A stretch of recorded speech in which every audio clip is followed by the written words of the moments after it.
And now I want to move on to a more direct criticism of the utilitarian theory, and I'll formulate it in a couple of different ways to help you get a feel for how the criticism goes.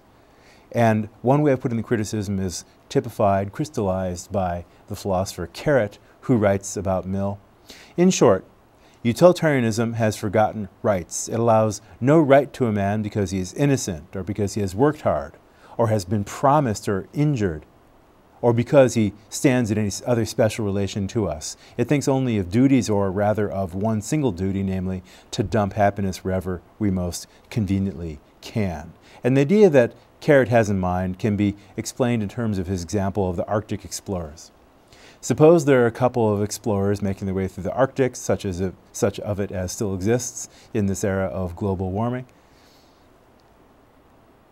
and they are lost in the middle of a terrible blizzard, and they realize that there's only enough food, given the amount of time they have, how long it will take to get back to base camp and so forth. There's only enough food for one of them to get back to base camp alive. The other one's going to have to give it up and just die right there. Maybe someone will come to rescue him, but the chances are pretty small. So one of the explorers says, look, I'm less strong than you are, I'm older than you are, you've got more life ahead of you, etc. What I want you to do is take the food, do the best you can to get back to base camp. I'll give it up right here, take everything from me that you need. All I ask is that you promise that when you get back to home, but get back to civilization and so forth, you make sure that my children, I suppose this explorer has 3 children, that my children get a proper education. Here's all the access that you need to all the bank account information that you would need in order to get their funds. What I want you to do is put those in a trust, do whatever you need to, make sure they get a proper education in college and beyond, etc. So the 2 men make a promise. One of them packs up, takes the food that's necessary, heads out to base camp, and ends up surviving. The other one passes away in the cold. Now, some time goes by. The man who survived gets back to home, say in the United States, and he's a utilitarian. So he gets back home and he says, well, it's true that I made a promise. I also have access to this fellow's money. And he's got those 3 children. They do need to be taken care of.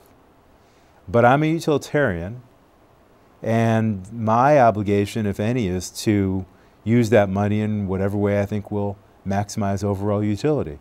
Perhaps educating the 3 boys is a way of doing so, but maybe giving that money to charity is a better way, or maybe investing it to start a business that I think is likely to produce a great deal of good is a better way to do so. There are lots of things that I might have in mind.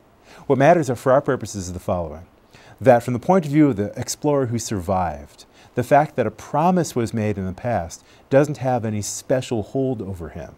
Because after all, he's a utilitarian. He's now in the present.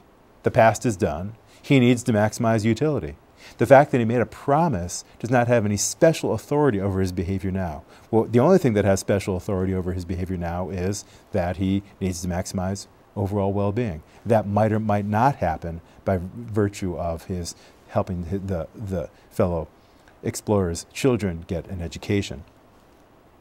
So Carrot writes, on the utilitarian theory, then, it's the duty of the returned traveler to act precisely as he ought to act if no bargain had ever been made, to consider how he can spend his money, now his, most expediently for the happiness of mankind, and if he thinks his own child is a genius, to spend it on him.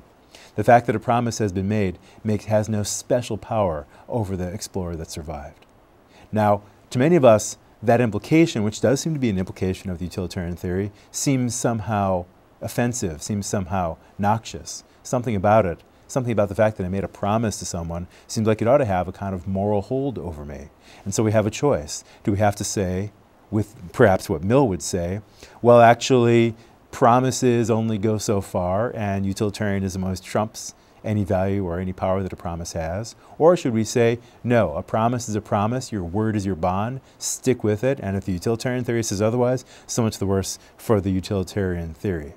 I want you to think about whether or not that's a proper implication of the utilitarian theory, and if so, where do you stand? Do you say so much the worse for the utilitarian theory, or do you say so much the worse for our practices of promise making and truth telling and things of the kind? Again, not an issue I want to try to decide here, but one where I want to try to put the pressure on you a little bit to get you to see the implications of this moral theory, which is complex and which when you first encountered might have seemed banal and obvious, but now turns out to have some surprising consequences.